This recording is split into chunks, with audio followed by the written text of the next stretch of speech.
Bonjour à tous, je suis ravi de vous retrouver pour un nouvel entretien mortel. Ces entretiens vont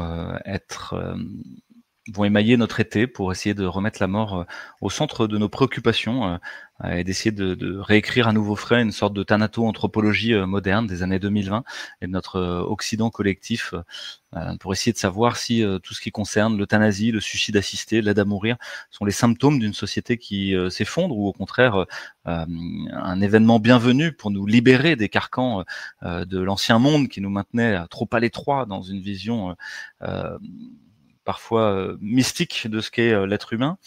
Et donc, pour ce faire, je reçois des intellectuels, des chercheurs, des universitaires, des médecins, des pharmaciens, des praticiens de soins infirmiers ou de soins palliatifs, mais aussi des personnes atteintes de handicap, pour essayer de croiser les regards et vous donner à voir, au fond, une partie du dissensus qui secoue notre société sur ces questions et essayer de remettre ça au cœur de nos préoccupations dans un moment où la mort est comme évacuée, mise sur la touche, et pourtant suinte par tous les pores dans un moment où la guerre intégrale s'empare de nos sociétés. Moi, je suis le docteur Louis Fouché, je suis médecin anesthésiste réanimateur. Je n'ai pas de conflit d'intérêt avec l'industrie de l'aide à mourir ou l'industrie pharmaceutique, ni avec le système assurantiel. Il n'y a pas d'opinion politique derrière ce qui est porté ici et aujourd'hui, qui soit revendiqué dans un quelconque hémicycle. Et puis, j'ai la chance d'avoir une casquette d'éthique et d'anthropologie de la santé qui me donne une certaine légitimité à discuter de ce sujet, même si au fond, je pense que chacun est légitime à en parler, puisque ça vient nous toucher dans notre intime. Qui n'a pas autour de lui une vieille maman, un vieux papa, un oncle ou une tante, ou même un enfant qui est malade, fatigué, qui parfois souhaiterait ne plus vivre et avec qui qu'on doit accompagner sur ce chemin-là. Alors aujourd'hui, j'ai la chance de recevoir Jean-Dominique Michel. Bonjour Jean-Dominique. Bonjour Louis. Merci beaucoup d'être là. C'est un plaisir, un honneur. Moi, tu m'as éclairé sur la crise du Covid en donnant à voir les nuances, les subtilités, une sorte d'autopsie, comme tu l'as fait dans ton dernier livre. Alors au départ, enfin le livre d'avant c'était l'autopsie, je crois. Non, c'était le dernier de l'autopsie. Avant c'était la Le premier, c'est fabrication du désastre. Anatomie d'une crise, le Ah oui, deuxième, anatomie. Autopsie, la troisième, la fabrication du C'est désastre. ça. Donc on est parti de l'anatomie pour aller vers l'autopsie. Autant dire que Mhm. tout ça était bien froid. Et la fabrication, cette idée qu'on est quand même dans une sorte de dynamique artefactuelle, que notre société industrielle passe son temps à fabriquer des choses, et notamment la fabrique culturelle collective, la fabrique de la doxa dominante. Tu es anthropologue de la santé, mais tu t'intéresses particulièrement à tout ce qu'on appelle la salutogénèse, le fait de rester en santé, de fabriquer de la santé plutôt que de remédier à la maladie, et notamment aux dynamiques collectives de prise en charge des addictions, des choses comme ça, qui t'ont permis de rencontrer finalement l'expertise de chaque citoyen, de chaque patient, parfois encore plus importante que celle des soignants, même souvent, et qui permettait de trouver des voies de résilience à travers l'addiction ou à travers le handicap. Est-ce que tu es auteur intellectuel et puis tu nourris une chaîne numérique, tu fais partie de ces médias modernes où il y a une pilule rouge et une pilule bleue, je crois, dans mon souvenir. Tu peux nous redire comment retrouver cette chaîne et ce que tu essayes d'y raconter? Merci Louis, merci pour ton accueil, je suis ravi de te retrouver. Cela dit, je n'apprécie pas que tu m'insultes d'emblée en me traitant d'intellectuel, alors là je vais vraiment me vexer. Et puis oui, la pilule bleue, pilule rouge, je crois que c'est inspiré de Matrix, en fait un graphiste qui a trouvé ça pour dire qu'effectivement on peut soit choisir de rester dans le consensus qui a forcément une importante dimension illusoire vu que c'est une construction, soit se questionner par rapport à ça et prendre du recul avec évidemment toutes les déclinaisons qu'on peut être éveillé, on peut avoir compris des choses que les autres. Et sur cette chaîne, j'essaye de partager avec les gens que ça peut intéresser, et heureusement, il y en a un certain nombre aujourd'hui, les perspectives que je peux tenter de dessiner sur l'évolution du monde sans plus passer par le filtre des médias et d'un journaliste qui va orienter mon propos ou me couper au montage. Et donc, au fond, je suis en train de faire usage de cette extraordinaire facilité qu'on a aujourd'hui, qui est quand on a envie de partager quelque chose avec les autres, on peut le faire directement. Et c'est une des raisons pour lesquelles, d'ailleurs, je garde beaucoup confiance dans l'évolution en cours. Quand je vois la somme de contenu sur une diversité de thèmes, on est vraiment en train d'échapper au système de pouvoir et de contrôle de l'information. Ouais, c'est une chose qui caractérise ta chaîne, c'est le divorce consommé d'avec les médias traditionnels. Et souvent, tes sources sont plus proches de sources Twitter, de réseaux sociaux, d'éléments glanés sur les moteurs de recherche d'intelligence artificielle, beaucoup plus que sur Google et les médias traditionnels. C'est assez étonnant et en même temps, on constate que parfois, tu as 2, 3 semaines, 1 mois, 6 mois d'avance sur ce que pourraient dire les médias officiels. Et puis, une grande liberté de ton. On sent que tu fais usage de ta liberté d'expression sans mollir et sans caricature non plus. Moi, je suis très admiratif de ta capacité à dire les choses avec une grande rigueur et une sorte de discipline intellectuelle, tout en étant ferme et en évitant l'espèce de relativisme ambiant propre à la classe intellectuelle dominante, en France en tout cas, où il faudrait toujours ménager la chèvre et le chou, mettre les gens d'accord sur à peu près tous les sujets. Toi, tu assumes à peu près de pas être d'accord. Merci pour ces compliments. Oui, et puis surtout, je crois, merci de le dire, tu sais, il y a toujours cette question de la hiérarchie des données probantes. Au fond, pendant longtemps, on pouvait s'appuyer sur le fait que si un article était publié dans Le Monde ou dans le Lancet, c'était des journaux sérieux qui prenaient pas le risque de mettre leur crédibilité en jeu. Bon, on s'aperçoit quand même avec le recul que ça n'a pas vraiment été le cas à aucun moment. Mais enfin, il y avait quand même, on pouvait s'appuyer sur des choses. Aujourd'hui, on peut plus du tout parce que le Lancet publie et Le Monde publie aussi bien des fraudes grossières que des choses de qualité. Donc, ça veut dire qu'on ne peut pas être dans l'a priori. Si on dit je ne prends plus rien du Lancet parce qu'a priori tout est de la fraude, on passe à côté d'études intéressantes que la revue peut continuer de publier. Par contre, ça veut dire qu'on est obligé d'être dans un examen attentif de chaque information qu'on relaye. Et là, c'est vrai que ma formation en anthropologie m'a très bien formé parce que on apprend à faire ça en permanence, à recueillir des données, après d'essayer de les ordonner dans des grandes lignes de force qui permettent de proposer des éclairages. Et donc, à vrai dire, moi, je me régale avec en plus l'accessibilité de l'information telle qu'elle existe aujourd'hui. Il y a d'ailleurs des moteurs d'intelligence artificielle qui sont formatés pour te sortir tous les trends en matière de recherche. Donc, si tu dis, par exemple, est-ce qu'on a des confirmations que la prière à distance améliore la santé, ce qui est un sujet amusant, eh bien, le moteur de recherche va se spécialiser dans toutes les bases de données scientifiques pour te sortir les résultats les plus pertinents. Donc, c'est assez extraordinaire comme façon de mâcher le travail pour qu'on puisse, au fond, assez vite être dans l'étape finale qui est d'évaluer la pertinence des contenus et les organiser.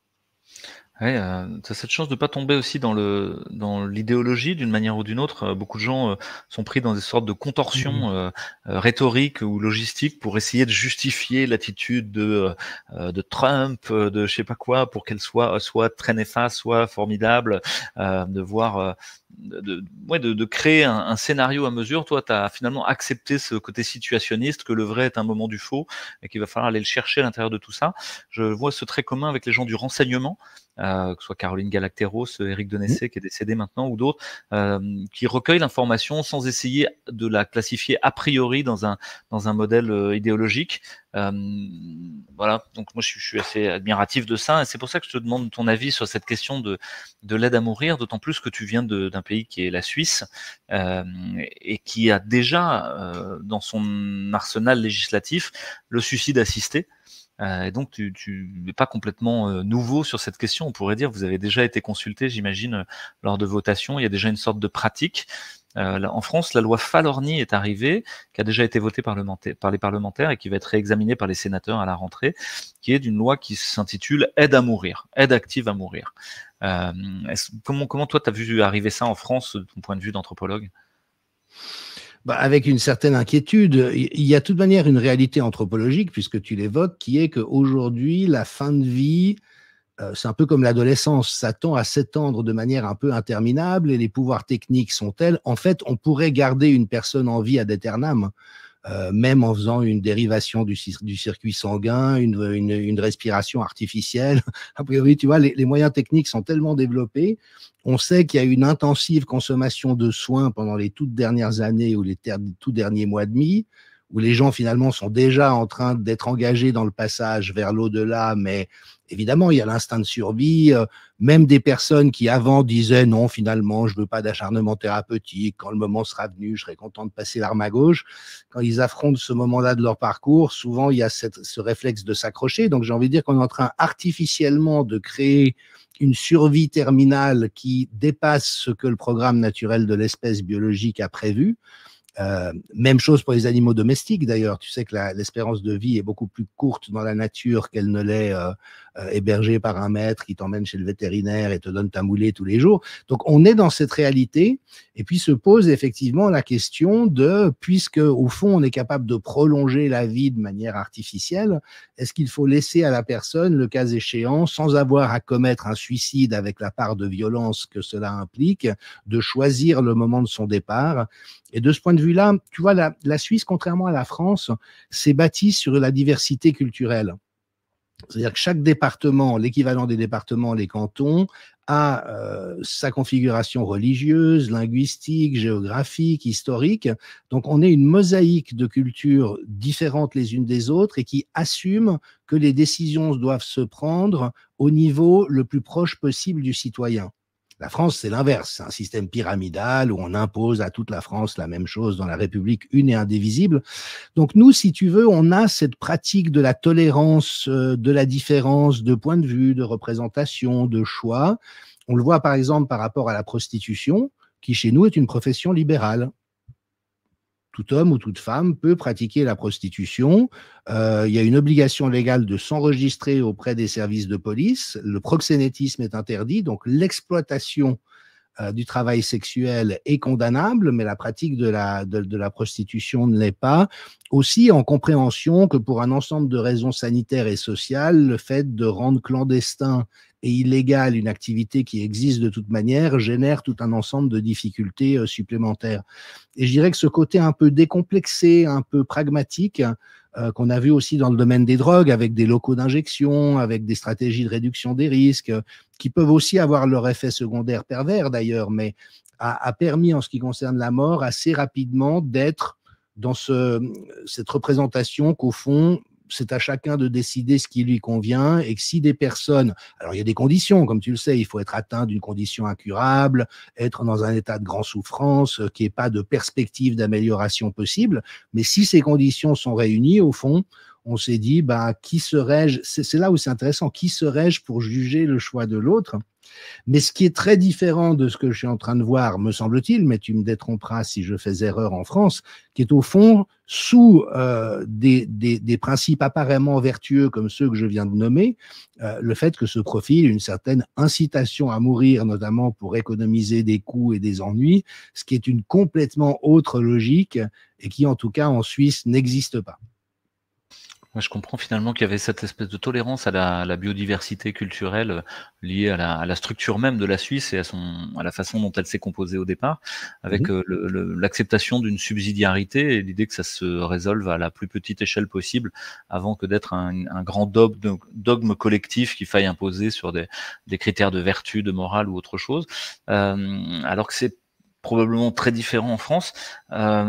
Effectivement, la loi, j'ai pu interviewer déjà un certain nombre de gens sur ce sujet, la loi qui a été votée et qui va être votée par les sénateurs très probablement, contient tout un volet, on pourrait dire transgressif, qui se justifie par des grands mots sur la dignité, la liberté, etc., mais où on sent bien que derrière, il y a des impératifs utilitaristes et économiques sous-jacents qui sont absolument manifestes. Et notamment, Fondapol, un think tank libéral, a publié quasiment en même temps que le vote de la loi une note disant qu'elle permettrait d'économiser 1,5 milliard sur la protection sociale et les retraites. Il n'y a pas de petit profit, ma foi. Donc, certains ressentent cette loi comme une atteinte aux plus fragiles finalement, et ça a fait réagir une partie de la gauche française qui n'avait pas réagi pour plein d'autres sujets sociétaux, ou qu'au contraire aller à fond dedans. Et on pourrait dire que la gauche chrétienne française, pas extrême, au contraire, plutôt le Parti socialiste, s'est soulevé avec notamment des groupes comme Jusqu'au bout solidaire, certains députés qui ont pris la parole publiquement pour dire que là il y avait quelque chose, qu'il y avait une atteinte aux plus fragiles. Est-ce que tu as connaissance que c'est des lois du même genre aient déjà eu lieu dans notre histoire, et à quoi elles ont abouti? Non, je pense pas, parce qu'on est vraiment, tu connais mon côté maphésolien, m'étant formé dans cette école de pensée, et je crois que c'est vraiment caractéristique de la modernité finissante, c'est-à-dire que c'est poussé jusqu'au boutisme des attitudes face à la vie, et notamment cette obsession de la métrique et de la quantification. Et au fond, ce dont il est question, alors bien sûr, c'est de l'éventuelle, comment dirais-je, violence faite à des personnes en situation de vulnérabilité, mais c'est même plus grave que ça, c'est l'atteinte à la dignité des personnes. Quand à un moment donné, tu évalues les gens en fonction des coûts qu'ils génèrent, ce qui est quand même le discours d'Attali et d'autres depuis un certain nombre de décennies, puisque tu parles de socialistes, on voit qu'on est très engagé dans le processus de déshumanisation. Tu vois, un prisonnier dans un camp, tu pourrais te demander ça. OK, qu'est-ce qu'il fournit comme travail? Qu'est-ce qui nous coûte comme ration alimentaire? Et est-ce que ça vaut la peine de le garder en vie? Mais donc, ça veut dire que cette façon proprement délirante de penser le réel et qui s'est quand même renforcée au cours du dernier demi-siècle, parce que toute époque finissante génère des bouffées délirantes où les valeurs qui l'ont fondée deviennent folles. Donc, à mon avis, on est vraiment là-dedans, avec de surcroît le fait que les ancrages religieux ont pété. Alors, on peut les critiquer de bon droit, mais enfin, ils fournissaient quand même des garde-fous quant à cette vision complètement déshumanisante du réel. Et tu vois, même si on prend du recul, une parole que j'aime bien citer parce qu'on ne la comprend plus depuis notre modernité, quand tu vois les boucheries qui ont été les guerres au cours du XXe siècle, le génocide en cours à Gaza, où on tue, on massacre, on fait amputer des dizaines de milliers d'enfants, quand Louis XV a fait venir son fils le dauphin sur le champ de bataille à Fontenoy, il lui a dit « Regardez les souffrances que génère la guerre, le sang de nos ennemis et aussi le sang des humains, il faut le faire couler le moins possible. » Tu vois, parce qu'on était dans un paradigme chrétien et une représentation que cette valeur de dignité infinie existe en chacun et même chez son ennemi. Donc, ce qui est totalement aux antipodes de cette logique de massacre, d'extermination, de génocide, d'élimination, où parce qu'on a réifié l'autre dans quelque chose de détestable, on se permet d'attenter à sa vie parce qu'au fond, on n'a plus cette valeur de notre humanité commune.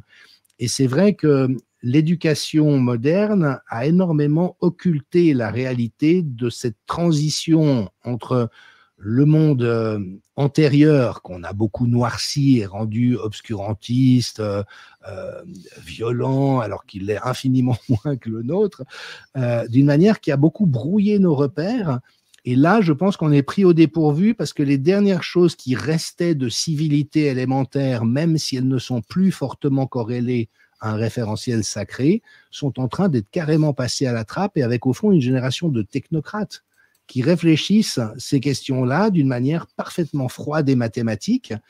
Et je rappelle au passage, mais je m'arrête après ça, que dans les innombrables réflexions qui ont eu lieu autour de la machine d'extermination nazie, beaucoup sont partis de l'idée que c'était un espèce de déferlement, de violence émotionnelle, de vieux fonds archaïques. Et en fait, ce qu'ont montré un certain nombre d'auteurs, et notamment Fabrice Midal, dans un très beau livre qui s'appelle « Penser Auschwitz », c'est qu'à l'inverse, c'était un système qualité parfait. C'était fait avec une rationalité extrême, avec un souci du détail et de la performance, et qu'au fond, c'est ce côté totalement déshumanisé qui a permis que l'horreur soit commise avec autant de facilité. Donc je pense que notre culture, notre civilisation entière est en train de passer par ce goulet d'étranglement-là. Maintenant, j'ai encore la confiance machiavélienne, elle aussi, que c'est un passage vers le monde en gestation qui, justement, sera en quelque sorte l'inverse opposé de ça et saura restituer la place du sujet et de son aventure jusque dans les dernières encablures de vie. Parce qu'au fond, c'est ça qui est passionnant. C'est est-ce qu'une personne a l'impression subjective d'avoir vécu tout ce qu'elle avait à vivre et que son temps est arrivé? Ou est-ce que même si elle est grabataire, même si elle dépend des autres, même si il lui devient difficile de parler ou quoi que ce soit, elle a encore envie de vivre ces expériences que la vie et la condition humaine nous offrent encore un peu. Alors, je comprends que finalement, c'est la modernité tardive qui nous a intégré à une chaîne de montage, une chaîne de choses et à une gestion au fond du cheptel humain, une gestion numérique, optimisée, froide, rationnelle et mathématique de l'optimisation performative de nos vies, où il s'agirait d'accomplir le plus de choses possible, avec une sorte de mépris pour l'aventure individuelle, alors même qu'on on pourrait dire qu'il y a un paradoxe, que pour Maffesoli, dans la modernité tardive, il y a aussi cette idée d'individualisme. Or là, il est comme nié. Comment t'expliques ce mépris finalement pour l'aventure individuelle qui ressemble à toutes les autres, qui pourrait être interrompue d'une manière ou d'une autre au nom de l'efficience? Parce que l'individualisme poussé jusqu'au bout se débarrasse de la subjectivité. À ce moment-là, tu n'es qu'une pièce, tu vois, comme dans une pièce de Lego, dans une boîte de Lego, quoi. L'individualité extrême fait perdre l'individualité. J'ai envie de te raconter une histoire, si tu es d'accord, parce que ça a été, tu sais, on a comme ça des expériences formatrices dans la vie. Et puis, souvent, les plus enrichissantes sont les plus inattendues. Et celle-là, en ce qui me concerne, avait été émerveillante et a un lien direct avec le sujet que tu abordes dans cette série. J'avais une connaissance journaliste dont la mère, très âgée, était en toute fin de vie. Et il existe à Genève une maison de mourance.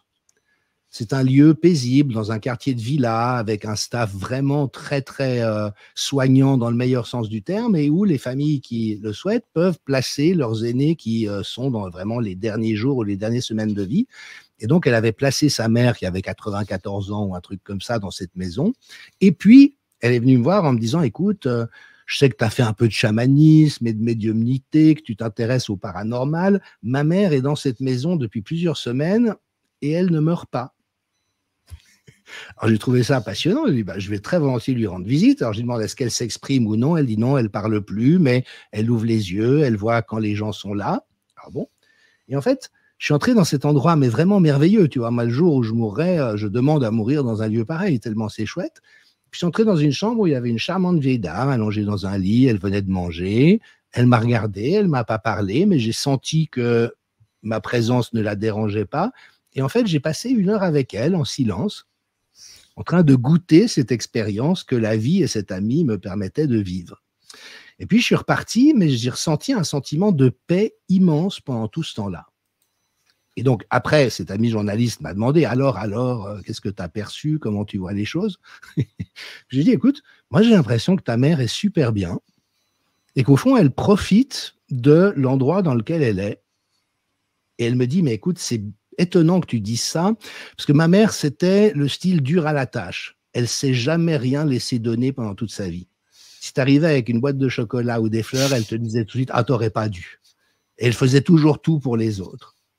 Et là, si c'est comme si, ne pouvant plus habiter cette névrose-là, on a chacun la sienne, obligé d'être grabataire avec des gens qui s'occupaient délicieusement d'elle, en fait, elle kiffait à donf ce qu'elle était en train de vivre. Elle n'était surtout pas pressée de partir. Enfin, alors après, c'est évidemment les reconstitutions subjectives, tu vois, il y a une part d'interprétation et de projection, mais vraiment, moi, ça a été mon impression. C'est qu'elle adorait ça et elle voulait s'accorder encore le temps de savourer cette nouvelle découverte, c'est qu'on pouvait se laisser être dans une position où les autres nous donnent, nous soignent et sont là pour nous sans qu'il y ait besoin de réciprocité. Alors, je ne sais pas si c'est vrai ou pas, mais tu vois, pour moi, ça m'encourage à dire qu'il y a un mystère et un secret de chaque personne, mais encore faut-il qu'on soit attentif à cette dimension sensible. Parce que pour 5 personnes différentes, ça sera 5 situations différentes dans le même cas de figure. Et donc, voilà, la modernité, le rationalisme morbide, il évacue ça au profit d'une métrique, justement. Quand l'individu n'est plus considéré qu'en métrique, et à travers des paramètres biologiques ou des trucs du style, à ce moment-là, on a complètement perdu ça. Et je pense que dans le monde à naître, il y a au contraire une très, très grande récupération de cette dimension essentielle qui est la dimension spirituelle, existentielle, sensible, appelons-la comme on veut. C'est intéressant, parce que j'ai vécu à peu près la même chose, cette suspension du temps profane pour revenir dans une sorte de temps un peu éloigné de notre façon de compter habituelle, où tout se ralentit, où des espaces se déploient imprévus, lorsque, en tant que soignant, on a renoncé à guérir pour commencer à accompagner pour de bon, avec la découverte de ce qu'étaient réellement les gens dans leur vie quotidienne, dans leur travail, dans leur vie de famille, dans leurs interrelations, qui jusqu'ici nous avaient pas intéressés, parce que ce qui nous intéressait, c'était la créatinine, la natrémie, la kaliémie, etc., le débit urinaire et la pression artérielle. Et ça ouvrait comme tout plein d'autres tout un champ de possibles, effectivement, qui venait nous réconcilier avec une part assez douce et assez aimante de notre humanité. Donc je vois bien de quoi tu peux parler dans ce moment-là, parce que je l'ai vécu plusieurs fois, et les familles ont pu le vivre aussi, à tel point que j'ai eu plus de cadeaux pour l'accompagnement de fin de vie de personnes que pour avoir sauvé des gens, ce qui m'a toujours étonné au fond dans mon travail de réanimateur, en disant bah mince, au fond, est-ce que vaudrait mieux pas faire des soins palliatifs? Jean Leonetti a abordé une question intéressante en disant que cette loi finalement venait changer la donne au niveau anthropologique, parce qu'elle ne s'adressait plus à ceux qui vont mourir, mais à ceux qui veulent mourir. Et qu'il y avait une différence fondamentale. Ceux qui vont mourir. Donc on est comme sommé impérativement de venir serrer les coudes et les aider à traverser ça. Mais ceux qui veulent mourir, il y a quelque chose c'est différent. Là, on revient à la société du désir postmoderne, non? Je sais pas, c'est une question complexe, parce qu'en même temps, l'assonance qui me vient à l'esprit, c'est quelqu'un qui veut mourir. Qui veut mourir, en fait? Est-ce que c'est lui? Est-ce que c'est le fruit d'un complexe qu'il entretient par rapport à un environnement dont il sent qu'il devient une charge pour lui? Est-ce que c'est parce qu'on lui a suggéré, comme ces nouvelles législations le rendent possible, que si vous êtes jeune et dépressif, ben peut-être qu'au fond, mourir serait une bonne idée, ça vous soulagerait, on souffre plus quand on meurt. Donc c'est aussi toute cette question du désir, hein. Mon désir, d'où vient-il? Et c'est là où c'est tellement important de pouvoir grandir dans ce questionnement collectif qui, de toute manière, est là. Il est là pour des raisons techniques et pour des raisons de valeur, mais avec précisément ce point d'identification du désir. Est-ce que c'est mon désir à moi qui correspond à ce passage existentiel dans lequel je suis, et auquel cas, et je trouve que la législation suisse aujourd'hui le respecte bien, c'est tout le propos. C'est si quelqu'un veut vraiment mourir parce qu'il est terminalement malade, il en a marre et il a envie de faire ce choix, tu vois, même en l'énonçant, je me dis, mais qui serais-je pour lui interdire? Si j'ai des croyances, je sais pas, je suis catholique, je peux échanger avec lui, mais c'est en train de devenir un délit aujourd'hui de dissuader quelqu'un qui aurait, par hypothèse, identifié en lui le désir de mourir. Mais encore reste posée la question de quelqu'un qui dit qu'il veut mourir, qu'en est-il? Hein, on sait tous que la plupart des personnes suicidaires n'ont pas envie de mourir. C'est un état, c'est un moment de leur subjectivité où la souffrance s'investit dans la perspective que la mort donnerait un soulagement, mais au fond, elles n'ont qu'une seule envie, c'est de vivre et d'être aimées pour la plupart d'entre elles. Donc, c'est très complexe comme question, et ça nécessiterait une grande collaboration de plein de corps de métier, de champs de connaissances pour pouvoir s'orienter là-dedans d'une manière qui permette de créer des conditions et s'assurer que la détermination des gens ne soit pas, au fond, une fantasmatisation presque contraphobique, mais soit vraiment un désir assumé. Oui, effectivement, on est dans une société qui est passée maître dans l'art de créer le désir, de créer le vouloir, hein, de nous vendre des choses. Toute l'ingénierie sociale est faite pour ça, tout le nudge, tout le marketing est fait pour créer du désir, et pourquoi pas un désir de mort. Ça voudrait dire qu'on serait passé dans une société où la mort est désirable.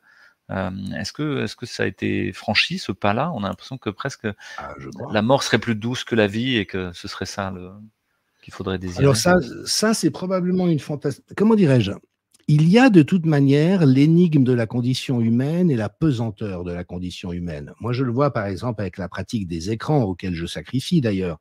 Mais l'obsessionnalité de s'échapper sur un écran virtuel, pour moi, traduit le fait qu'en réalité, la plupart des gens n'auraient pas envie d'être là où ils sont au moment où ils le sont. Et donc, au lieu d'être sur un quai de gare, dans une file à la poste, dans un bus, au restaurant avec leurs proches, ils s'évadent, puisque la technologie permet de le faire. Mais si on ramène cette réalité à l'essentiel, c'est une fuite de l'incarnation. Et de toute manière, il y a une part de douleur et de pesanteur dans l'existence humaine. J'ai lu une phrase récemment d'un poète québécois qui disait « À un certain âge, j'ai choisi de naître ». Où j'ai choisi d'être né, tu vois. Cette idée qu'au fond, il a senti en lui qu'à un moment donné, se goupillait l'articulation entre la dynamique du désir et le fait d'être vivant. Ça va pas de soi, contrairement à ce qu'on raconte. Alors, plus on est aimé, plus on vit des expériences constructrices, plus c'est naturel. Un enfant, il ne se réveille pas en se demandant s'il a envie de vivre aujourd'hui. Il se demande quelles sont les conneries qu'on peut faire, quels sont les trucs amusants qu'on peut vivre. Donc, il est un peu dans cette exubérance de la vie. Mais quand on vient à l'âge adulte, hein, tu te souviens que Camus disait que le suicide est la seule vraie question philosophique, se pose cette question de est-ce que je suis en amitié, en résonance, en cohérence avec le fait d'être vivant sur cette terre. Et je pense que notre société devient tellement aride, tellement maltraitante, tellement peu généreuse en raison de vivre et d'espérer, qu'elle a basculé en bloc vers une espèce de fascination pour la mort. Et qui d'ailleurs n'est pas seulement un désir de mourir. Hein, ce désir de se couper de sa sensibilité, de sa dynamique existentielle, ça a un peu toujours existé dans les générations précédentes. C'était des gens qui étaient juste pas tellement en contact avec eux, qui étaient un peu robotisés, qui étaient dans les conventions, on a toujours fait comme ça. Mais aujourd'hui, c'est comme si ça prend encore une touche supplémentaire, mais je pense que c'est l'épreuve initiatique de ce moment civilisationnel où il y a une fascination pour la mort, le morbide, le pathologique, le déviant, tout ce qui dégrade en fait. Tu vois, moi, Dieu sait si je suis pas un père la pudeur, mais je trouve extraordinaire qu'en cette époque, finalement, se posent beaucoup les questions de masculinité toxique, de consentement, de ceci, cela. L'archétype stylistique pour les jeunes femmes, c'est la grosse pute. Donc, non, mais franchement, tu as une génération qui dit c'est tellement important de ne pas être dans les clichés sexistes du passé. Puis en même temps, quand tu regardes les films des années 50, les femmes étaient ravissantes, les hommes étaient élégants et courtois. Donc, je pense qu'il y avait beaucoup moins de MeToo à l'époque qu'aujourd'hui. Donc, tu vois, pour moi, on est en train de jouer avec tout ça. Et par exemple, la pornographie est un énorme problème sociétal aujourd'hui, qu'on le veuille ou non. Et là encore, je ne parle pas depuis un point de vue moraliste, tu imagines. Mais en réfléchissant à cette question, qu'est-ce que je me dis? Quel serait l'antidote à la pornographie? Ça serait l'érotisme. Parce que ce que les gens vont chercher dans la pornographie et sa crudité, son obscénité, son dévoilement total, c'est au fond cette excitation face à la dynamique du désir sexuel, qui en elle-même est très belle et vivifiante. Et au fond, l'érotisme, c'est cacher l'essentiel pour mettre en valeur ce qui est désirable, alors que la pornographie, c'est en train de devenir presque des cours d'anatomie, quoi. Et pour moi, on ne peut lutter contre la pornographie et ce qu'elle reproduit de clichés, de soumission. Qui d'entre nous aurait envie que sa femme ou sa fille tourne dans des films pornographiques? Mais on ne peut le faire qu'en requalifiant ce que la pornographie vient masquer, comme le fast-food avec la bonne bouffe, si tu veux. Donc, je pense qu'on est dans une époque qui, aujourd'hui, a une fascination pour le trash, mais une fascination qui est très construite aussi. Je ne sais pas quel est ton sentiment, mais moi, j'ai l'impression qu'il y a beaucoup d'ingénierie sociale derrière. J'ai souvenir notamment comment, au tournant des années 2000, j'allais pas mal au cinéma, j'étais cinéphile, il y avait des bandes annonces qui ont commencé à venir avec une espèce de matraquage sensoriel et une très forte négativité. Tu sais, des sons qui faisaient vou, vou, et puis comme ça des explosions de voitures, des monstres mi-serpents, mi-dragons. Et tout d'un coup, il y avait tout un imaginaire qui parvenait depuis le monde hyper industriel de l'industrie cinématographique et musicale, qui était dans cette fascination de l'outrage et de l'obscène et du violent. Donc voilà, je pense qu'on en est là collectivement. C'est passionnant à vivre, c'est pas toujours confortable, mais pour moi, c'est un peu différent de, comment dirais-je, de l'illusion que mourir mettra fin à mes souffrances. Ça, c'est autre chose. Mais là, il y a presque encore une fascination pour le morbide. Ouais, fasciné, c'est à la fois repoussé et attiré, c'est à la fois tout proche et très loin, comme incapable d'y toucher pour de vrai. Cette pornographie qui se passe sur les écrans, c'est pas une vraie fille dans mon lit, quoi. Enfin, qu'on le veuille ou non. Oui, et pour les jeunes, c'est un énorme problème. Quand tu vois les stats, c'est un énorme problème. Ouais, avec un côté voilé, dévoilé. Quand c'est trop dévoilé, effectivement, il y a plus rien. En tout cas, toute la fécondité, l'intimité, la profondeur disparaissent au profit, comme tu le dis, d'un cours d'anatomie par tous les trous, par tous les angles de caméra, sous toutes les coutures qu'on veut et qu'on peut imaginer, qui rend la chose à la fois grotesque, monstrueuse et obscène, alors même que la profondeur de l'amour, de la rencontre avec l'autre, devienne inaccessible. plus on regarde ça, moins on peut se rencontrer. Et aujourd'hui, pour un jeune, déjà envoyer un texto, c'est très engageant, quoi. Alors, discuter publiquement avec quelqu'un, c'est encore pire. Si jamais il pouvait faire ça à distance, ce serait encore beaucoup mieux, quoi. Et on l'a vécu dans le temps du Covid, hein, tous ces apéros Zoom, cette façon de coexister ensemble, mais par voie numérique interposée, sans avoir à se toucher plus jamais. Il y a un petit peu ça dans cette loi sur la fin de vie. Il y a l'idée que ce soit contrôlé, mais à distance, que des professionnels soient en charge, comme si je pouvais m'exonérer au fond des emmerdements que vont me procurer ma vieille mère ou mon vieux papa quand ils seront en train de rapapiller au fond d'un EHPAD. Mais ce que je me dis, c'est que la transgression a déjà eu lieu. C'est-à-dire que cette loi, au fond, ne vient que sanctionner une réalité qui est déjà là. Nos vieux sont déjà en train de mourir seuls pour beaucoup d'entre eux au fond d'un EHPAD, sans plus qu'on s'occupe d'eux. On leur fait déjà sentir tout le poids de leur inutilité, de leur incompétence, de leur oubli à mesure, du fait qu'ils sont dépassés par la technologie, etc. Donc est-ce que cette loi, c'est pas juste le symptôme de quelque chose qui est déjà installé? C'est pareil, tu vois, c'est très intéressant les perspectives que tu ouvres, parce que en même temps, il y a un phénomène qu'on observe beaucoup chez les personnes âgées. Moi-même, j'avance vers là, donc je commence déjà à en voir les prémices en moi. C'est un certain dégoût du monde tel qu'il est en train de devenir. Et quand on regarde bien, alors oui, un aspect vieux con, c'était mieux de mon temps, la musique était meilleure dans les années 70 qu'aujourd'hui. Ce qui, par ailleurs, est assez vrai. Mais il y a aussi, je pense, la force de détachement nécessaire à pouvoir s'engager dans le passage. Alors, t'en as qui restent passionnés jusqu'au bout. T'as Edgar Morin qui a 102 ans. Tu vois, si tu gardes vraiment la flamme d'intérêt pour le vivant, en fait, ça te préserve vachement.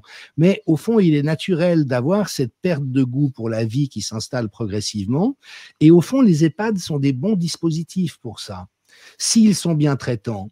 Alors, je suis désolé, nous en Suisse, on est très privilégiés parce que le système de soins, c'est la Rolls-Royce. Ça nous coûte un bras chaque mois, on est rançonné, on est racketté de manière épouvantable pour ça, mais au moins quand tu te retrouves à l'hôpital, franchement, tu es au top of the pop. Et la plupart de l'équivalent des EHPAD sont du même ordre. Donc moi, j'ai accompagné ma mère qui est décédée l'an passé, il y a juste un an d'ailleurs, et qui était comme ça dans l'équivalent d'un EHPAD pendant les 2 ans précédant sa mort. Et c'est extraordinaire la qualité du soin qu'il y avait pour les personnes résidentes. Et puis en même temps, ça la faisait chier à mourir d'être là-bas. C'est être entouré de petits vieux avec des brancards qui sortaient des cadavres tous les quelques jours, discuter à la cafétéria avec les autres petits vieux qui écoutaient pas ou qui n'étaient pas d'accord avec elle. Enfin, c'était vraiment une forme de calvaire, même si la qualité des soins était très élevée. Et puis en même temps, si tu n'as pas cette expérience de pénibilité relative de la fin de vie, est-ce que vraiment tu te lances dans le passage au moment où c'est juste de le vivre? Donc, c'est là où c'est intéressant, c'est que les réalités humaines, il ne faut pas non plus, un qui fait l'ange fait la bête, vouloir des choses qui soient trop négatrices de la réalité du moment et de la phase que les personnes vivent, mais tout en assurant malgré tout qu'il n'y ait aucune maltraitance, parce qu'au fond, c'est ça le problème des EHPAD aujourd'hui, c'est qu'ils sont tellement mal gérés, ils sont tellement en défaut de financement, les personnes qui y travaillent ont tellement peu de temps et de moyens à disposition pour faire du bon travail. Et on sait, quand des professions soignantes n'ont plus les moyens de faire du bon travail, elles deviennent très vite maltraitantes. Jusque dans les abattoirs, d'ailleurs. Tu sais qu'il y a ces films horribles d'animaux très, très maltraités dans les abattoirs. Et en fait, quand tu étudies le processus qui conduit à ça, c'est quand ça se passe mal. Et quand tout d'un coup, un animal se débat, une barrière cède, et que tout d'un coup, ça devient le bordel dans ce moment très compliqué de donner la mort à l'animal, là, toutes les pulsions sadiques remontent, alors que si les choses se déroulent bien, on n'observe pas ça. C'est un peu réducteur de le dire comme ça, parce qu'il y a d'autres paramètres, mais quand même, c'est un noyau important. Et moi, je l'ai beaucoup vu dans le système de soins. Tu sais, les psychanalystes disaient à l'époque, et combien avaient-ils raison, une institution soignante doit prendre soin d'elle-même en priorité. Ouais, les coordonnées sont mal chaussées. Si les soignants sont bien, ils vont pouvoir être soignants avec les autres. Alors que s'il y a une souffrance institutionnelle, automatiquement, ça va se traduire dans des formes de maltraitance. Et au fond, c'est ça qui est terrible dans les EHPAD. C'est quand il y a de la maltraitance institutionnelle qui apparaît. Ouais. T'abordes le sujet du système de santé, de la maltraitance institutionnelle qui peut apparaître du fait du mal-être de ses propres agents. Euh, Est-ce que et t'as beaucoup touché la question de la psychiatrie. Euh, un des enjeux de la psychiatrie, c'est de lutter contre le suicide. Est-ce qu'il y a il y a pas une contradiction avec ce qui est en train de se passer là sur ce délit d'entrave qu'on met en disant non, vous ne devez pas empêcher les gens de se suicider, quoi. Oui, mais la psychiatrie, c'est encore toute une histoire. Tu sais, Foucault disait que la folie détenait la clé de la normalité. Et au fond, ce dont on s'aperçoit aujourd'hui, je suis désolé de le dire comme ça, mais en même temps, il faut dire les choses un peu franchement, c'est que l'entier du paradigme psychiatrique est faux de A à Z. La nosographie est fausse, elle est totalement ascientifique. L'organisation des soins est fausse, la pharmacopée est fausse. Et puis en même temps, c'est un système auquel on délègue les gens qui sont tellement problématiques ou agités qu'ils ne peuvent plus vivre de manière pacifique dans l'espace social. Et puis effectivement, avec aujourd'hui cette hantise du suicide, qu'un patient se suicide, que la faute puisse en être attribuée aux soignants, et donc tout un système de contention direct ou indirect qui se met en place. Et puis, moi, je dis souvent, tu sais, parce que c'est extraordinaire, dans la vie, tu as les inégalités structurelles.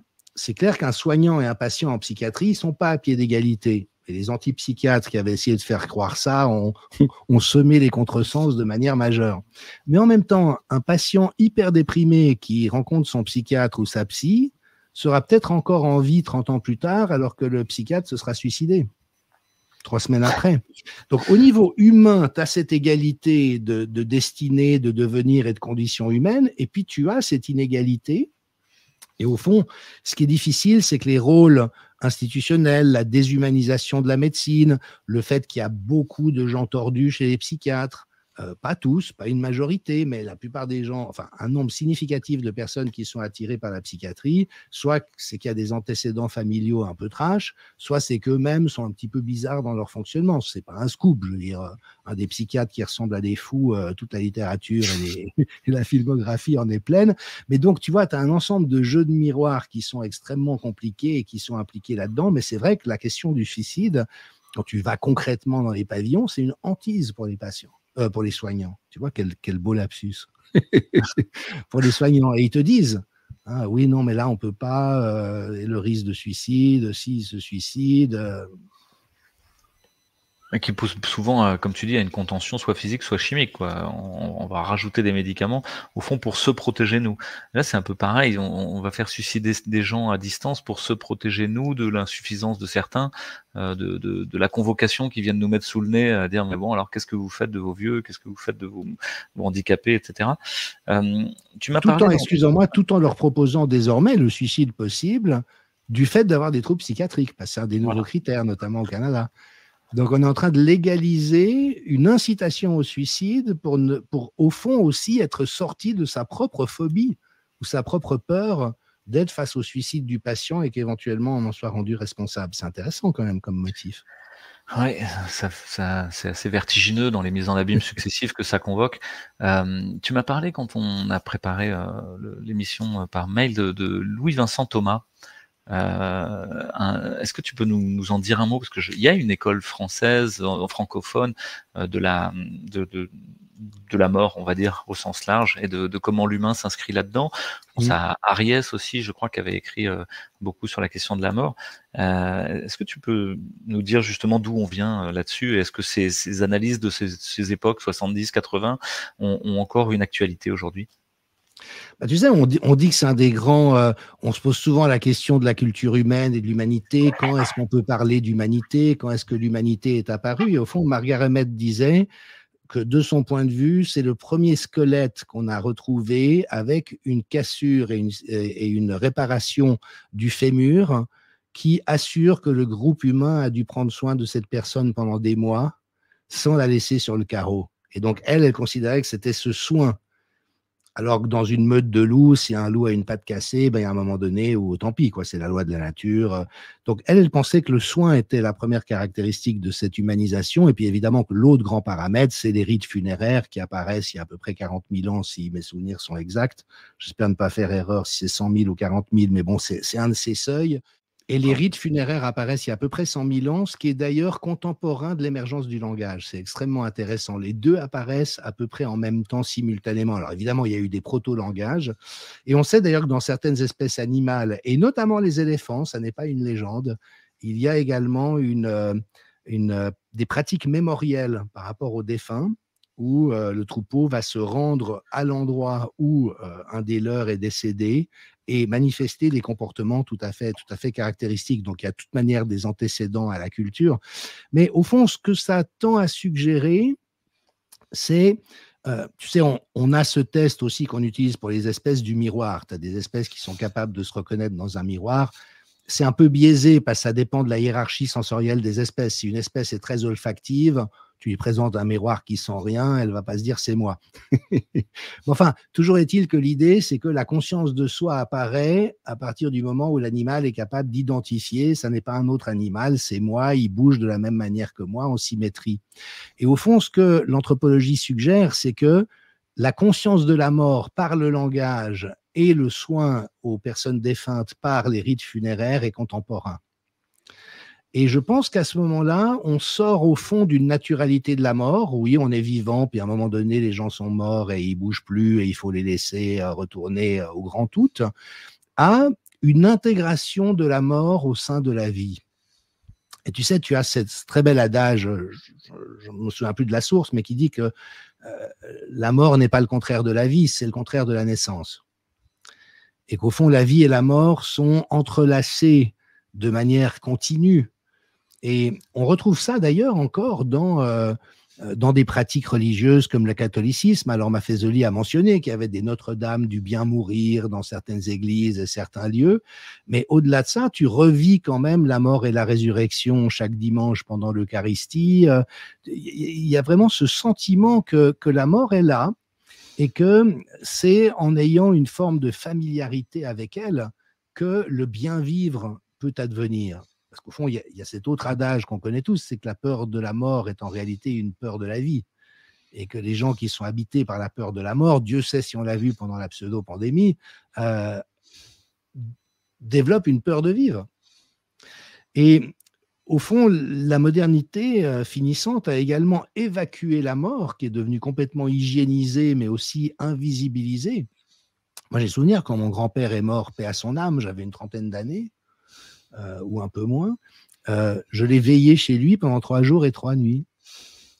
Et c'était tellement beau avec des bougies, il n'y avait rien de spécial ou d'ésotérique, mais juste de pouvoir baigner dans la souvenance de ce que j'avais vécu avec lui en attendant que son corps parte, étant donné que son âme était déjà plus là.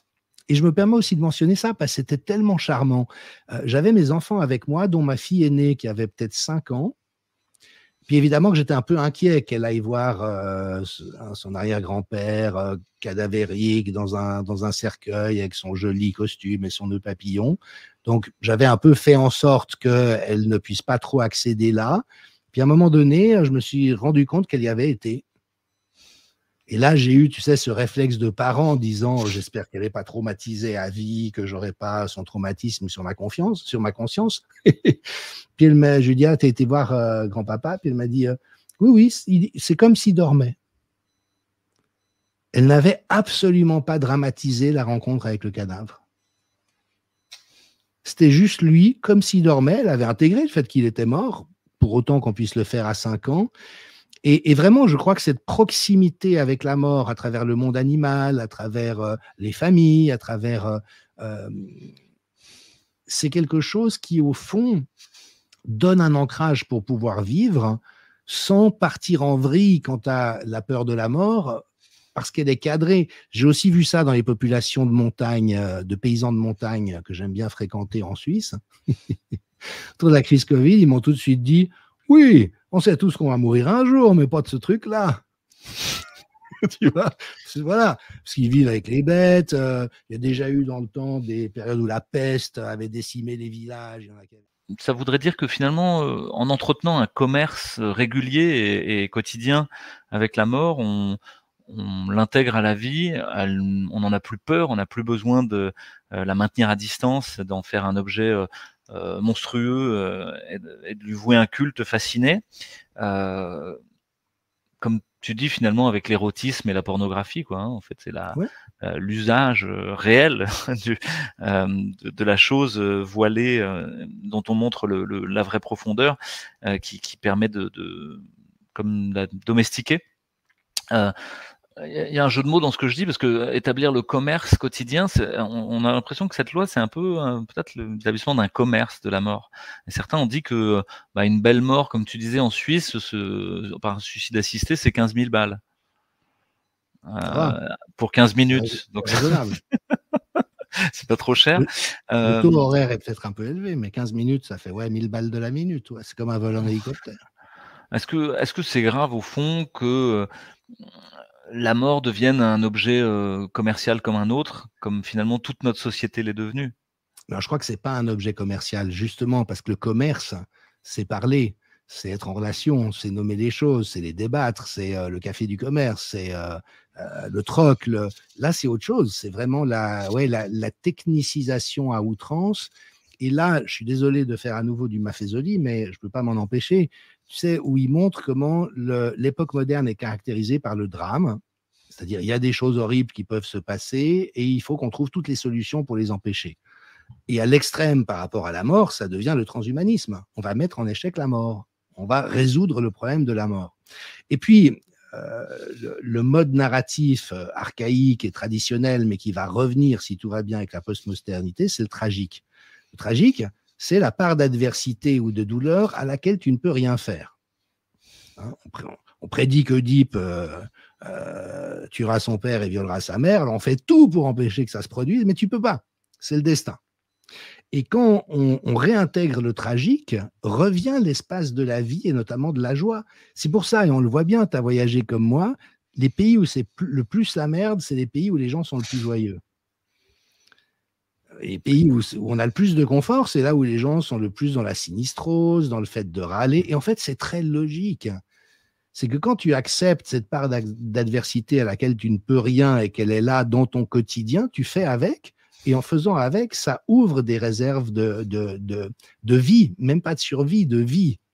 Et au fond, moi, ce qui m'inquiète dans cette... alors oui, commerce, effectivement, je trouve que c'est pas très juste parce que le commerce, justement, c'est le modèle d'échange préalable. Mais dans cette technicisation à outrance de la mort, c'est que ça prive de tout ça. Et donc, ça laisse les humains très désemparés par rapport à ça. Et d'où aussi le fait, le cas échéant, quand il s'agit, quand vient le moment de décider si je vais payer 15 000 balles pour finir en 15 minutes dans un sarcophage à l'azote ou pas, tu vois, il n'y ait pas cette... Alors après, chacun a sa vie et l'expérience, mais il n'y ait pas cet ancrage individuel et collectif permettant de bien s'orienter là-dedans. Oui, parce que la mort est une convocation collective, au fond, à s'intéresser à la personne et à accepter que le tissu du vivant se déchire, le tissu du monde se déchire, et à patiemment se mettre à le reconstruire dans cette dynamique de mort et de résurrection dont tu parlais tout à l'heure. Quand tu parlais de ce fantasme transhumanisme d'éternité, me faisait penser à Michel Leiris, qui a écrit un livre qui s'appelle Miroir de la tauromachie. Alors, on pense qu'on veut de la tauromachie, hein, mais je vais le prendre pour son côté symbolique, qui est la rencontre entre ce principe de vie et de mort qui est la bête et l'éternité du matador en habit de lumière qui doit simplement se gauchir, qui n'a pas de bouger réellement. La belle passe réussie, la Véronique impeccable, c'est quand il se laisse gauchir par le passage du monstre représentant la vie et la mort, le sang et le noir, et finalement l'éternité à la fin vient à bout quand même de ce processus, et voilà, et que c'est là que naît le beau, au fond, c'est dans le fait que ça se touche jamais quelque part. Nous ne sommes pas éternels, nous sommes pris dans ce moment bestial de vie et de mort. Et puis cette ritualisation collective de la mort, hein, si on pense à la fête des morts au Mexique ou à Madagascar, où tu sais, ils sortent les ossements des ancêtres une fois par an et ils font une procession festive avec, en trimballant les ossements à travers le village et tout. Ça, pour nous, ça serait, c'est hyper morbide, mais en fait, c'est très joyeux. Et justement, c'est cet entrelacement entre la vie et la mort, entre la joie et la peine, entre le plaisir et la souffrance, entre le creux et le plein, le masculin et le féminin, qu'on a perdu en cours de route. Alors, là encore, je pense que les pratiques festives de la jeune génération sont en train de nous rediriger dans cette direction, mais on sent qu'il y a ouais, vraiment, c'est comme un goulet d'étranglement, un seuil de passage, mais c'est peut-être aussi un rite de passage pour notre humanité, vu qu'elle n'a jamais, pour l'instant, trouvé les moyens de sortir de la répétition de la destruction de masse, ce qui serait quand même souhaitable, et la plupart des gens ne demandent quand même qu'à vivre en paix. Et peut-être qu'au fond, ça fait aussi partie de cette expérience qui, si l'expérience humaine doit évoluer pour permettre enfin une vie durablement bonne, passera aussi par la réintégration de la mort. Ouais, et la réaction. Et d'ailleurs, excuse-moi, on le voit par exemple avec les rites de passage pour les ados. Dans toutes les sociétés traditionnelles, tu as des rites de passage qui exposent à la mort. C'est ça, devenir adulte, c'est vivre une mort symbolique et une renaissance. Et quand tu prives les ados de ça, on voit une inflation des conduites à risque où ils vont eux-mêmes chercher la confrontation à la mort, mais évidemment avec un cerveau d'adolescent. Donc, le sens du danger... j'ai souvenir d'un jeune en Suisse qui était mort parce qu'il avait pissé depuis un pont sur les fils électriques du train, tu vois. Mauvaise mort, hein, en plus. Ouais. Mais voilà, parce qu'ils ont des cerveaux immatures. Donc après, ils s'exposent à plein de trucs comme ça un peu bêtes, mais c'est aussi la conséquence du fait que le monde des adultes n'organise plus ces rites de passage à leur intention. Ouais, donc on va pour toi vers de plus en plus de transgressions au fond de ce carcan réglementaire, législatif, économique dans lequel on est pris, vers une transgression qui recherche l'épreuve initiatique, Oui. mais sans chaman bienveillant et sans ritualisation collective Exactement. socialement construite. Tout à fait, dans une grande déshérence. Et au fond, moi, je le vois, même, tu vois, des cérémonies comme la remise des diplômes en milieu scolaire ou des trucs comme ça, c'est devenu tellement désubstantialisé, il n'y a plus rien du fait de savoir faire vivre un moment symbolique. Or, le moment, je ne sais pas, où tu as eu ton diplôme de médecin réanimateur, dire, le moment où tes maîtres avec qui tu t'es formé, les pères qui sont là pour t'accueillir, t'accompagnent dans ce passage d'un état où tu es apprenant à un état où tu vas être un acteur plein et entier du système. C'est des moments qui sont fondamentaux sur le plan existentiel et aujourd'hui totalement désinvestis sur le plan symbolique parce qu'on ne sait plus faire vivre le symbole ensemble, sauf dans le foot et la fête de la musique avec de la bonne castagne à la fin. Mais donc c'est totalement en déshérence, c'est totalement en roue libre. Ouais, c'est étonnant parce que c'est comme si tous ces moments qui pourraient être importants sont rendus grotesques, sont rendus un peu sans substance, sans sens. Et par ailleurs, dans les grands messes collectives, comme tu les décris, de foot, etc., on constate que la mort est convoquée. Dernier concert de Jul à Marseille, paraît-il, il y a eu 3 morts. Pour un concert de Jul, bon, avec 80 000 personnes dans le stade Vélodrome. On se dit, mais et ça passe comme une lettre à la poste, c'est-à-dire c'est pas vraiment un problème. La mort est à la fois banalisée et en même temps reconvoquée dans tous ces moments-là, sans plus qu'elle ait aucun sens. Ah oui. Et je suis très circonspect vis-à-vis de ce projet de loi, même si je comprends l'envie de certains d'en finir, même si je vois bien qu'il y a une contradiction chez ceux qui défendent le plus la vie. Il y a aussi cette idée que mon père ou ma mère ou mon grand-père, là, avec l'Alzheimer, au fond de leur truc, est-ce que ça a encore un sens? Et c'est comme s'il y avait le retour d'un refoulé en permanence. Oui, et puis tu sais, alors tu disais, c'est quand même bête de mourir en ayant pissé sur un fil électrique, mais c'est aussi bête de mourir à un concert de Jul au stade Vélodrome. Hein. Oui, c'est sûr. C'est complètement idiot. Est-ce que pour toi, il y a des ancrages importants pour nos auditeurs, des textes à lire, des choses à comprendre? Toi, finalement, tu nous as raconté une histoire très personnelle, qui est l'accompagnement de ton grand-père pendant sa mort ou celui de ta maman en EHPAD. Est-ce que ça peut être une connaissance livresque? Est-ce que tout ça peut être encadré par un texte réglementaire ou législatif d'une quelconque manière? Ou est-ce que c'est ailleurs que ça se passe? Oui, je pense que c'est ailleurs que ça se passe. Toi-même, tu as beaucoup navigué, si je me souviens bien. Moi-même, j'ai beaucoup fait de haute montagne. Et au fond, comment dirais-je, dès lors que le danger est là, le sens de la mort est là. Parce qu'il faut en tenir compte. si tu te lances à l'aveugle alors qu'il y a une tempête qui est annoncée ou que je pars sur une pente avec un risque d'avalanche élevé, il est possible que mon existence s'arrête là. Et donc, on est au contact de cette urgence vitale qui est extraordinairement vivifiante et structurante en même temps. Tu le sais, je me suis beaucoup intéressé au travail des guérisseurs et des médiums, et je trouve que c'est une autre piste intéressante, c'est-à-dire qu'il y a un ensemble d'aptitudes réelles dans cet univers-là qui permet notamment d'entrer en communication avec des personnes qui ne sont plus de ce monde, et les très bons médiums te donnent des preuves, c'est-à-dire que tu leur dis rien, et elle te dit, par exemple, j'ai l'impression d'avoir ta grand-mère, j'entends tel prénom, je vois une maison qui ressemble à ça, elle me dit qu'elle aimait beaucoup telle activité ou tel vêtement, et puis tu vois, à peu près tout correspond. Et là, tu te dis, mais bon sang, quoi. Tu as presque les cheveux qui se dressent sur la tête si tu en as, ce qui n'est plus mon cas. Mais donc, il y a aussi cette possibilité d'apprivoisement d'un ensemble de réalités qui font, ou en tout cas une curiosité naturelle, parce que si on laisse ça dans la déshérence, ça devient morbide en apparence et inquiétant. Et donc, on l'évite, ou alors on vit la fascination résiduelle par des spectacles de cinéma où on va voir du MMA, où ils se mettent à pisser le sang et peut-être qu'il y en a un qui va quand même finir par mourir. Et à ce moment-là, tout le monde regarde les vidéos en boucle.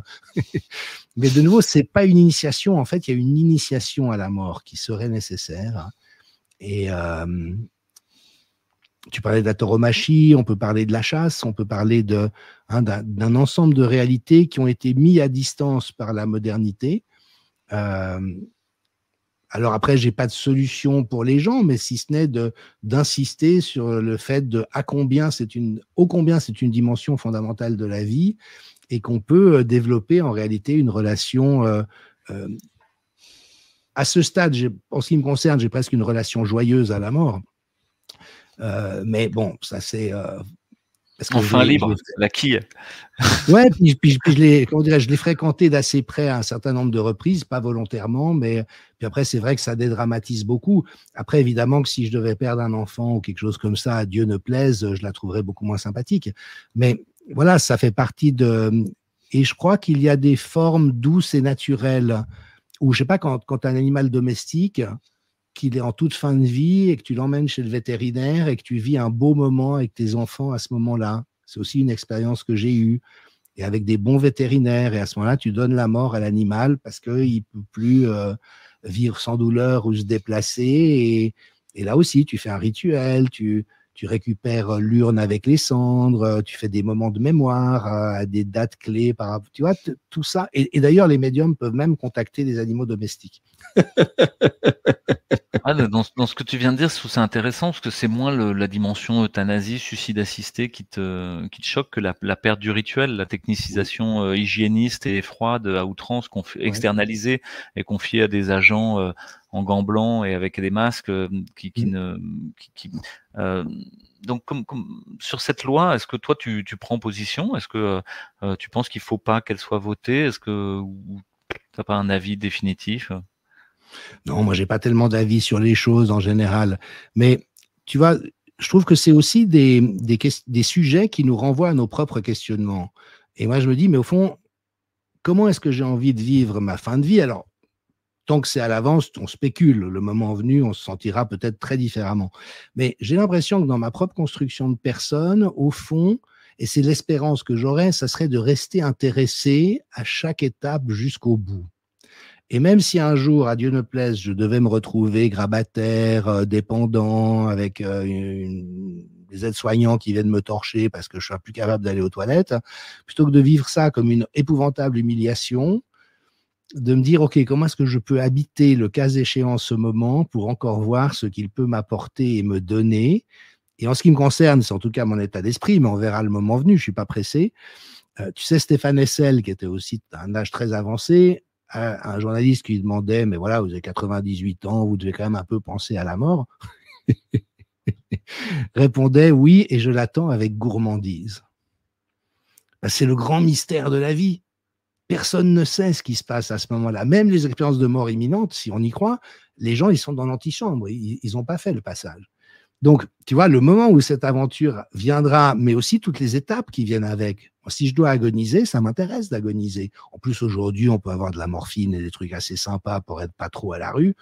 Donc, tu vois, de ne pas perdre ce contact avec la vie qui est partout, tout le temps, jusqu'aux derniers instants, plutôt que d'être dans cette représentation que soit on est normal, autonome, indépendant, soit on n'est plus ça et ça devient terrible. À ce moment-là, peut-être qu'il faut mourir. Excuse-moi, ça m'invite à une question. Est-ce que tu parles de morphine, mais est-ce que l'hypnovèle, les benzodiazépines, toutes les drogues qui pourraient finalement casser la conscience enlèveraient pas justement cette expérience de la mort, de l'agonie? Pour autant, on se dit que c'est peut-être pas facile à vivre, hein, qu'il y a peut-être une grande panique. Si on a vécu en colère, qu'on a vécu dans la peur, on va mourir comme ça. Et donc, si on peut l'éviter, c'est peut-être pas si mal. Certains disent même que voilà, il y a une âme et que tout ça a peu d'importance au fond. On s'en fout d'avoir de la morphine ou de l'hypnovèle. Ce qui compte, c'est de le vivre, que le corps le vive.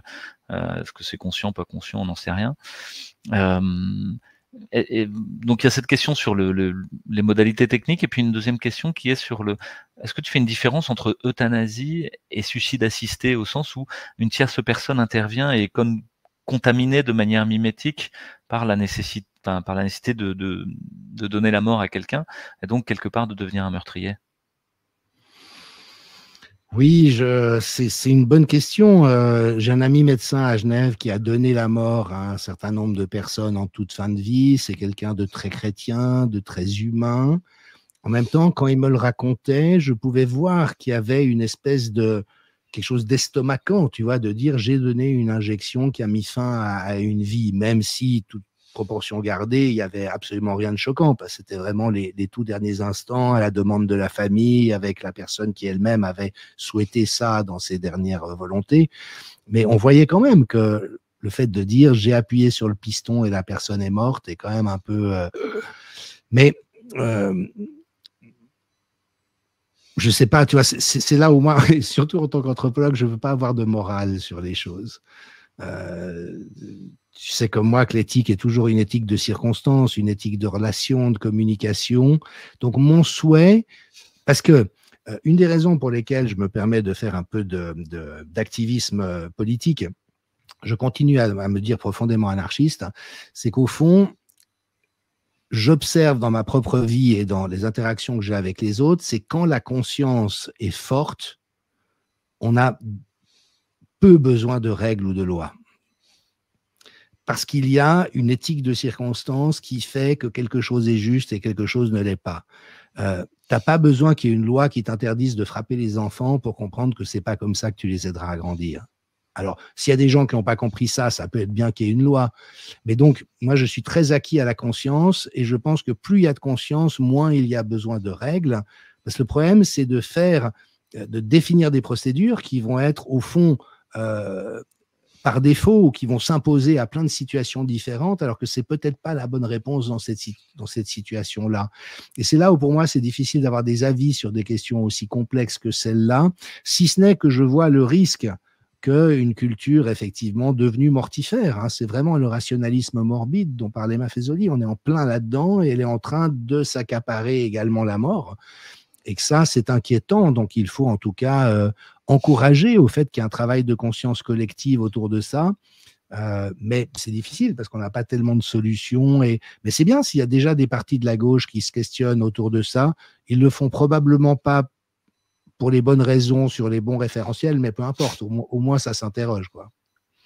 Ouais, ce que tu dis me touche parce que j'imaginais que maintenir un suicide, une euthanasie sous la forme d'une transgression pourrait rester désirable au sens où elle favoriserait le dialogue, l'échange entre le patient, sa famille, le médecin, et chacun à prendre sa responsabilité, et y compris contre l'État.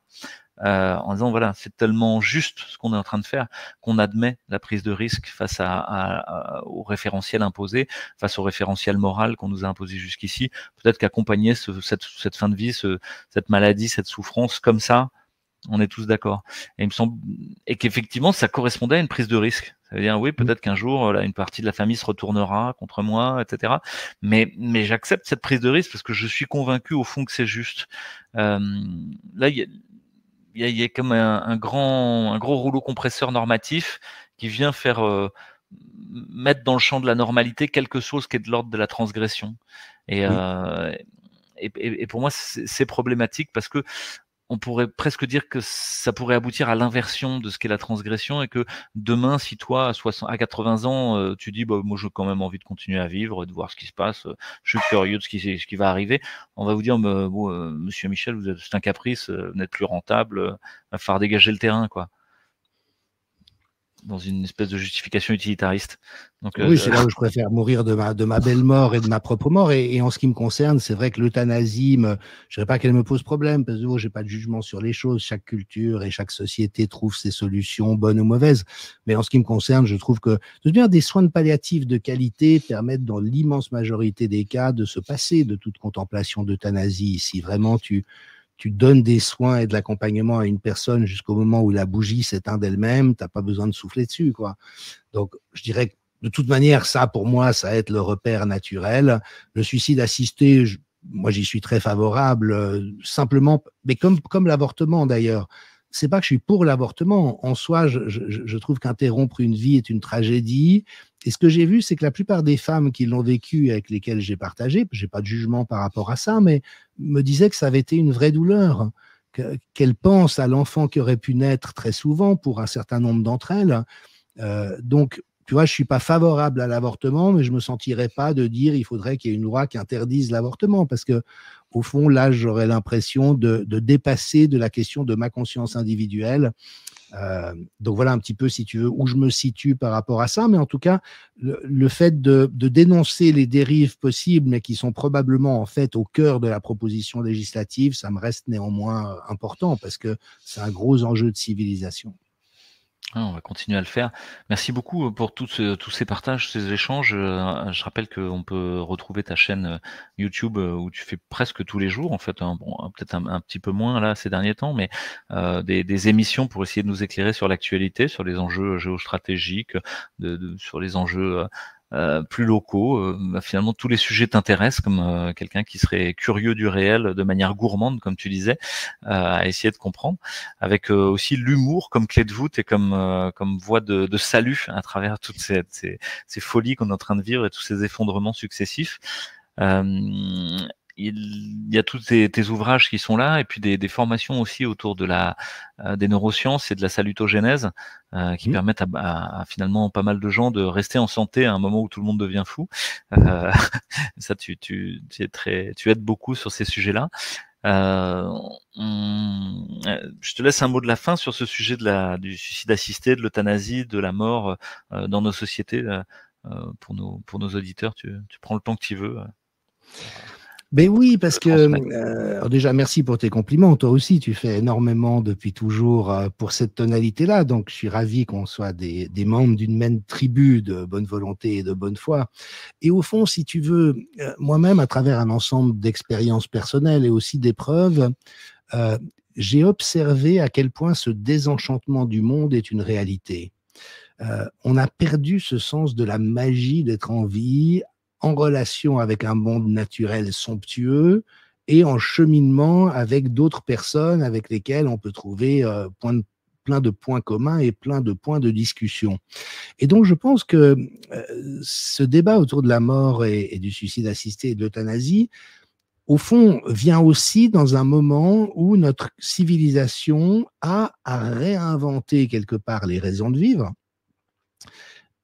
mais des raisons de vivre qui sont jamais intellectuelles, qui sont toujours le fruit que l'existence a suffisamment de magie et de bons côtés pour contrebalancer la charge de douleur et de frustration et de pénibilité qui fait aussi inévitablement partie de la vie.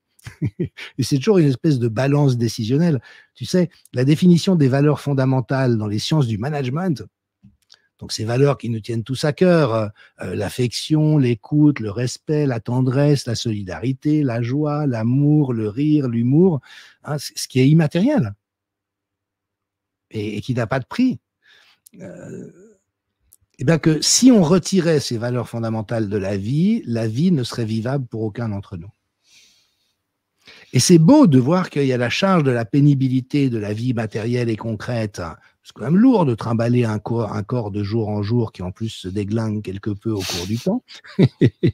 Mais Dieu merci, on a cette compensation que les valeurs fondamentales, surtout quand elles sont partagées avec des gens que nous aimons ou des gens que nous rencontrons, mais où il y a cette affinité immédiate, est largement supérieure à la charge de pénibilité. Et donc, pour moi, c'est aussi la manière dont notre société, en standardisant les choses, en chronométrant, la tyrannie de l'horloge aujourd'hui est extraordinaire. Tu prends ta douche, tu sais que tu as 12 minutes pour te doucher parce que tu viens de terminer ça. Puis c'est inhumain de vivre comme ça. Hein. C'est vraiment le modèle de l'usine et de la machine. Donc, notre civilisation, elle est en même temps en train de réinventer ou d'avoir à réinventer des raisons de vivre. Et donc, cette connexion fondamentale avec la bonté de l'existence et la magie de l'existence. Et donc, voilà, ce débat, il vient aussi, il débarque au fond dans ce fossé entre un monde qui veut nous réifier jusqu'à décréter qu'à un moment donné, le rapport coût-bénéfice n'est plus favorable au fait que nous continuions à vivre, ce qui est extraordinaire comme représentation. Et puis justement, cette sensibilité qui voit que même à l'agonie depuis une semaine sur ton lit, en train de râler, puis que tu réponds plus quand on t'appelle, tu es peut-être encore en train de vivre quelque chose de grand parce que la vie humaine, c'est grand du début à la fin. Merci pour ces propos, Jean-Dominique Michel. Réenchantons le monde, pas seulement dans les naissances du printemps, mais aussi dans les rudesses de l'hiver et les effondrements des automnes. Et voilà, merci beaucoup. Très bonne journée à tous. Merci à toi, Louis. À tout bientôt.